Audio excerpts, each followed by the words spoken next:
तो स्वागत है आपका पाठशाला में। आज हम कंप्लीट करने वाले हैं heat capacity, specific heat capacity and molar heat capacity. तो पहले सिंपल सी स्पेसिफिक हीट कैपेसिटी को पढ़ते हैं एक बार। अब देखो इसके पहले कहानी सुनो। अभी देखो तुम्हारे पास मैं दो केसेस दूंगा। एक पहला केस है कि तुम्हारे पास 3 कुर्सी है, एक इत्तू सा और एक और थोड़ा बड़ा वाला कुर्सी चेयर, ठीक है, एक और बड़ा वाला। ये तीनों किससे बने? आयरन से बने, तीनों आयरन से बना हुआ है। एक और केस है तुम्हारे पास, यहाँ पे तुम्हारे पास एक प्लास्टिक का है कुर्सी, ये तीनों सेम है, और एक जगह तुम्हारा आयरन का है और एक जगह तुम्हारा वुड का है। तो तुम्हारे पास ये 3 चेयर है। पहला केस है, पहला केस में क्या है कि तुम्हारे पास 3 चेयर से तीनों आयरन के बनाए, एक छोटा है और थोड़ा मिडिल वाला है और एक बड़ा वाला आयरन चेयर है।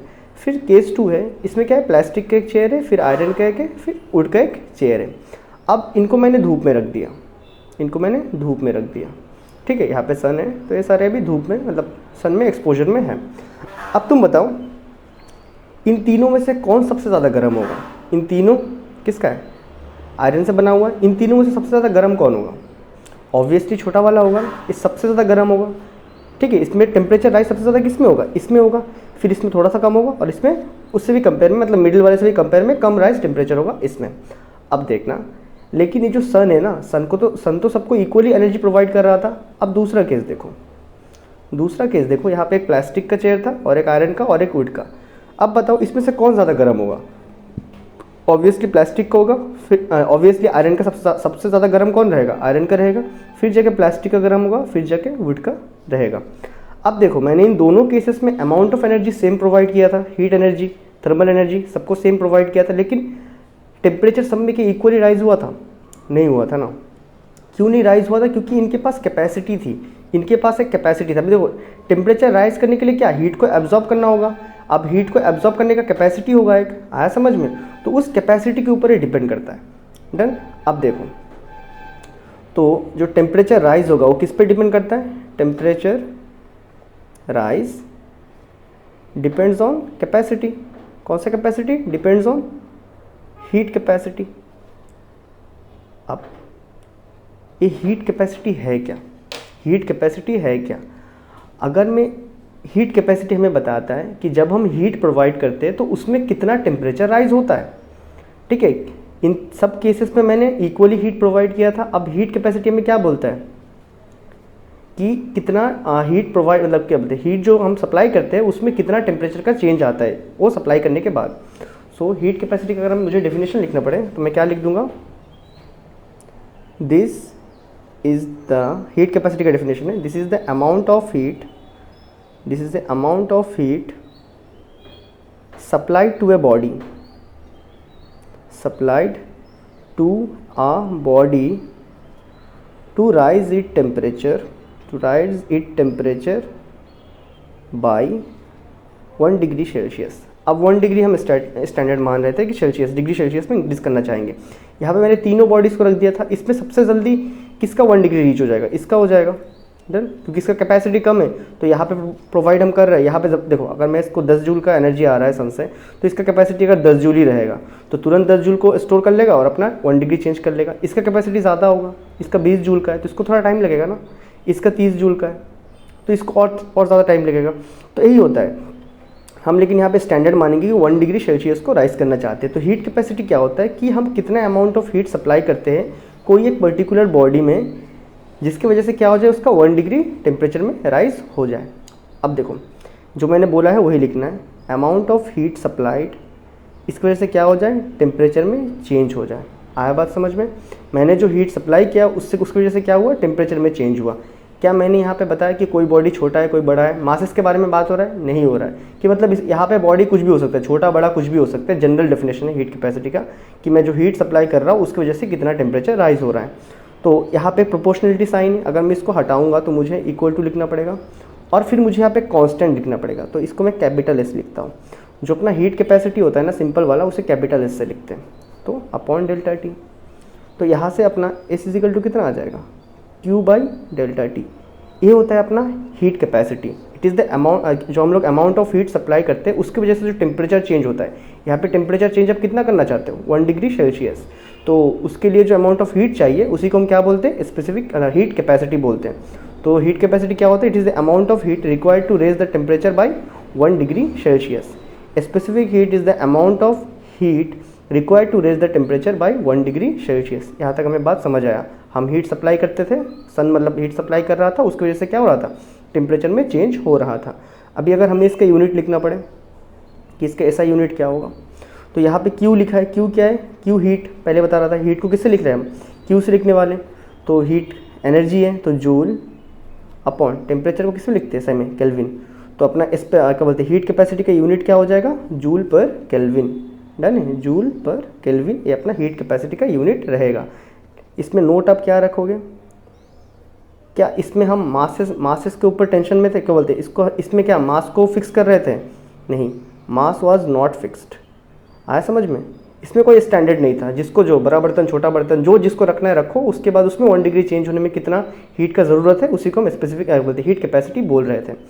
अब देखो तो फिर स्पेसिफिक हीट कैपेसिटी क्या है? अब क्या हुआ, हमने बोला भाई ऐसे तो नहीं चलेगा, ऐसे तो नहीं चलेगा। अब क्या करो, इसको कन्फाइन करो। हमें पता करना है कि किसके अंदर ज़्यादा स्टोरिंग कैपेसिटी है। ऐसे तो नहीं हो रहा है, तो हमने बोला यहाँ पे एक काम करते, फिक्स करते हैं। यहाँ पे हम फिक्स करते किसको? मास को। यहाँ पे फिक्स किया गया था मास को कितने में? 1 kg।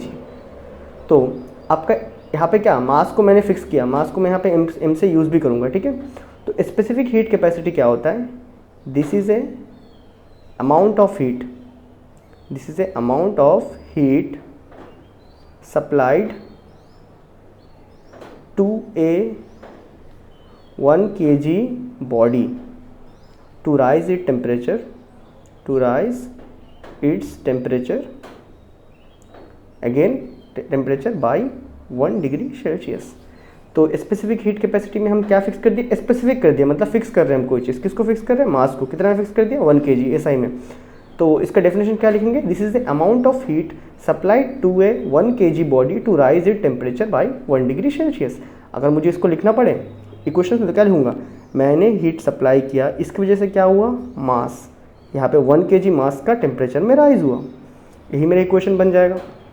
अब स्पेसिफिक हीट कैपेसिटी को इसको स्मॉल एस से लिखते हैं, समझना। इसको किससे लिखते हैं? Small S. हीट कैपेसिटी को कैपिटल एस से लिखते हैं।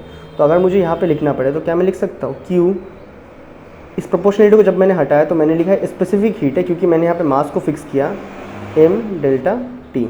तो यहाँ से आप चाहे तो स्मॉल एस का डेफिनेशन लिख सकते हो। ये क्या होता है? Amount of heat supplied to raise the temperature of 1 kg material to 1 degree Celsius. ये हो गया हमारा स्पेसिफिक हीट कैपेसिटी। हमने यहाँ पे किसको फिक्स कर दिया था? हमने यहाँ पे मास को फिक्स किया, 1 kg लेंगे। तो ये एक तरीका हुआ। डन। अगर मुझे इसका यूनिट लिखना पड़े तो इसका यूनिट अगेन ऊपर में हीट है, हीट एनर्जी है तो जूल, नीचे क्या है? मास है तो kg, ये क्या है? Temperature, that is kelvin. तो इसका यूनिट क्या रहेगा? जूल पर kg पर केल्विन। ये हो गया हमारा एक यूनिट किसका? स्पेसिफिक हीट कैपेसिटी का। अब देखना, अब क्या हुआ, हम काफ़ी एडवांस हो गए। अब हमें मोल्स के बारे में पता चला। यहाँ पे जो मोलर है ना, ये मोल्स के बारे में होता है। मोल्स क्या होता है? नंबर ऑफ पार्टिकल्स, ठीक है। कोई भी एक चीज़ में कितने पार्टिकल्स, अगर मैंने जैसे देखो सिंपल सी बात है, अगर मैंने 1 डजन बोला आपको तो आपको समझ आता है कि 12 पीसेज रहेंगे, ठीक है। उसी तरह मैंने 1 मोल बोल दिया तो एवोगाड्रोस नंबर, वो 6.023 वाला कुछ एक था ना, वो वाला into 10⁻23। I am not sure कि ये सही है करके।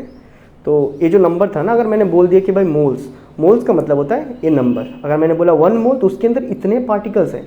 जैसे 1 डजन में आपके पास 12 पेन्स होते हैं ना, 12 पेन्स होते हैं। उसी तरह मैंने 1 मोल बोल दिया तो आपके पास कितने, इतने एटम्स रहेंगे उसके अंदर। आया बात समझ में? तो मैंने मोलर स्पेसिफिक हीट कैपेसिटी में किसको सेम करना चाहा? इस नंबर ऑफ पार्टिकल्स को। डन। अब ये जो मोलर स्पेसिफिक हीट कैपेसिटी है, ये हम ज़्यादातर गैस के लिए यूज़ करते हैं। क्योंकि अगर भाई मैं बोलूँ भाई गैस का मास फिक्स करके बताओ, 1 kg गैस लेके बताओ, तो तुम तो बोलोगे भैया ये क्या मतलब वाहियात सवाल है, 1 kg गैस तो ले लेते भाई, परेशान हो जाएंगे हम। तो इसलिए गैस के केस में हम क्या यूज़ कर रहे थे? Molar heat capacity. अब ज़रा ध्यान से सुनो, इसका भी सेम वही डेफिनेशन रहेगा। क्या लिख देंगे इसका डेफिनेशन? सेम वही, amount of heat supplied to raise the temperature of 1 mole substance, the amount of heat supplied to raise the temperature of 1 mole substance to 1 degree Celsius. बस यही हो गया डेफिनेशन। अगेन हमने यहाँ पे जो हीट सप्लाई किया ये किस काम में यूज़ होगा, जो मोल्स है, जो नंबर ऑफ मोल्स है, कितने मोल, 2 मोल, 3 मोल, 4 मोल, उस मोल का क्या टेम्परेचर को इंक्रीज़ करने में। अब देखना फिजिक्स में हम मोल को इस चैप्टर में म्यू से लिखते हैं, आप केमिस्ट्री में एन लिखते हो बट यहाँ पे हम म्यू से लिखेंगे, ठीक है। तो ये हमने लिख दिया। अब देखो फिर मुझे जब इसको हटाना पड़ेगा, जब मुझे इस प्रोपोर्शनलिटी को हटाना है, मुझे कांस्टेंट लिखना है, तो मैंने यहाँ पे सी लिखा, मैंने नहीं बुक में सी लिखा है, चलो डन है। तो यहाँ से अगर मैं सी निकालूँ तो क्या हो गया, ये हो गया म्यू बाई डेल्टा टी। अब जो सी है ना, यही है आपका मोलर स्पेसिफिक हीट कैपेसिटी, मतलब मोलर हीट कैपेसिटी। तो मोलर हीट कैपेसिटी क्या हो गया, amount of heat supplied to raise the temperature of 1 mole of substance into 1 degree Celsius. यहाँ तक हमें समझ आता है। अगर हमें इसका ऐसा यूनिट लिखना पड़े तो हम इसका ऐसा यूनिट क्या लिख देंगे, तो ऊपर में क्यू का जूल, नीचे यहाँ पे आ गया मोल, तो मोल लिख देंगे, और यहाँ पे टेम्परेचर दैट इज़ केल्विन। सो ऐसा यूनिट रहेगा जूल पर मोल पर केल्विन। चलो हमें यहाँ तक बातें समझ आया। अब देखो मोलर, इस पर जो मोलर हीट कैपेसिटी है इसको नापने का 2 तरीका है। अभी आप देखो ये बेसिकली हम गैस के लिए यूज़ करेंगे, तो गैस को आप 2 तरीके से नाप सकते हो। एक तो हो सकता है कि ये आपने इस कंटेनर के अंदर थोड़ा बहुत गैस भर लिया, आपने इस कंटेनर के अंदर गैस भर लिया, बाहर में क्या है एटमॉस्फेयर है, तो एटमॉस्फेयर प्रेशर लगा रहा होगा। दूसरा आपने क्या किया, सेम एक और कंटेनर के अंदर गैस भरा, लेकिन इस गैस का कंटेनर को ऊपर का ढक्कन आपने बंद कर दिया। अभी आप इसको हीट कर रहे हो। अब जैसे ही आप इसको हीट करोगे गैसेस में एक्सपेंशन होगा, गैस बाहर फैलने लग जाएगा, डन। गैस बाहर फैलेगा, मतलब इस कंटेनर के अंदर ही मान लो इस कंटेनर के अंदर फैल रहा है गैस, कंटेनर बड़ा कर दिया, चलो इस एक कंटेनर के अंदर क्या हो रहा है, गैस का एक्सपेंशन हो रहा है। अब कहाँ तक एक्सपेंशन होगा, जब तक इस एटमॉस्फेरिक प्रेशर के बराबर नहीं होगा ना। आपने और थोड़ा हीट, देखो पहले आपने हीट किया, यहाँ तक एक्सपेंशन हुआ, पहले आपने हीट किया, यहाँ तक एक्सपेंशन हुआ। अभी क्या है, यहाँ पे क्या एटमॉस्फेरिक प्रेशर के बराबर है, फिर आपने हीट किया, यहाँ तक हुआ। तो आपने इस केस में जब आप हीट कर रहे हो इस गैस को, तो आप क्या कर रहे हो, प्रेशर को कांस्टेंट कर रहे हो ना। कांस्टेंट मतलब सेम रख रहे हो, किसको, एटमॉस्फेयर के प्रेशर के बराबर। तो एक होता है सीपी, ये क्या होता है, molar heat capacity in constant pressure या फिर सेम प्रेशर। आया समझ में, सेम प्रेशर। इसमें क्या करने देते हैं, इसमें हम फ्री एक्सपैंड करने देते हैं। इसका जो भी बाकी सारी चीज़ है वो हम अगले चैप्टर्स में पढ़ेंगे, ठीक है, मॉलिक्यूलर थ्योरी ऑफ गैसेस में। ये हो गया सीपी। दूसरा होता है कि आप इसके वॉल्यूम को ही कांस्टेंट कर दो। अभी आप जैसे आप इसको हीट करोगे तो इसका वॉल्यूम बढ़ेगा नहीं, इसका वॉल्यूम इसी के अंदर रहेगा, बशर्ते उसका कुछ और चीज़ें बढ़ जाए, प्रेशर बढ़ने दो, लेकिन इसका वॉल्यूम क्या रख रहे हैं हम, सेम रख रहे हैं। तो इस केस में अगर हम बंद करके कोई गैस को हीट करें तो इस केस में क्या होता है, इसमें भी इसका कुछ एक हीट स्टोरिंग कैपेसिटी होता है ना, इसे भी हम क्या बोलेंगे, molar heat capacity at constant volume. आया बात समझ में, किसमें, कांस्टेंट वॉल्यूम में। इसमें क्या होता है, क्लोज्ड कंटेनर यूज़ करते हैं हम, क्लोज्ड कंटेनर यूज़ करते हैं। तो यही था बेसिक मोलर हीट कैपेसिटी के। 2 चीज़ों को हम आगे चैप्टर्स में मतलब पूरा डील कर लेंगे, यहाँ पे डील करके फ़ायदा नहीं, क्योंकि इसका यूज़ यहाँ पे नहीं आएगा उतना। तो क्या हमें बातें क्लियर है। हीट कैपेसिटी क्या होता है, जनरल सेंस में आप कोई भी ऑब्जेक्ट रख लो, साइज डजंट मैटर। यहाँ पे क्या होता है, हम जो हीट सप्लाई करते हैं वो टेम्परेचर को राइज करता है, डन है। तो यही रिलेशन से, द अमाउंट ऑफ हीट जो हमने सप्लाई किया था वो टेम्परेचर को राइज किया था। अब यहाँ पे हीट जितना सप्लाई करोगे उतना टेम्परेचर राइज होगा। एक कांस्टेंट था, कांस्टेंट को हमने क्या माना, हीट कैपेसिटी माना। हमने डेफिनेशन क्या लिखा, फिर ये जो हीट कैपेसिटी यहाँ पे ऐसा आया था ना, इसका डेफिनेशन क्या लिखा, amount of heat required to raise the temperature of a body by 1 degree Celsius. फिर हमने इसके ऐसा यूनिट लिखा, जूल पर केल्विन। फिर हमने स्पेसिफिक हीट कैपेसिटी देखा, उसमें हमने मास को फिक्स कर दिया था 1 kg में। ये क्या होता है, amount of heat supplied to a 1 kg body to raise the temperature by 1 degree Celsius. Same वही लिखा था, हमने जो हीट सप्लाई किया वो किस काम में यूज़ हुआ, 1 kg मास का टेम्परेचर 1 डिग्री राइज करने में। फिर यहाँ से हमने इसको निकाला, इसको निकाल के Q by M delta T लिख दिया, यूनिट निकाला, फिर जूल पर kg पर केल्विन। फिर हमने मोलर हीट कैपेसिटी किया, हमें पता चला भाई और एक स्पेसिफिक हो सकता है मोल्स में। इसे हम ज़्यादातर गैस के लिए यूज़ करते हैं, जैसे 1 डजन में 12 पीस आपको समझ आता है, वैसे मैंने आपको 1 मोल बोल दिया। तो एवोगाड्रोस का जो नंबर बताया था 6.023 × 10⁻25 एटम्स, इतने एटम से मॉलिक्यूल्स रहेंगे, डन। और फिर हमने इसका डेफिनेशन लिखा, amount of heat supplied to raise the temperature of 1 mole substance to 1 degree Celsius. फिर हमने इसका लिखा कि हमने जो हीट सप्लाई किया किस में यूज़ हुआ, जो मोल है, मोल का टेम्परेचर राइज करने में 1 डिग्री से। Q इजिकल टू, मोल को यहाँ पे फिजिक्स में म्यू से लिखते हैं, डेल्टा टी।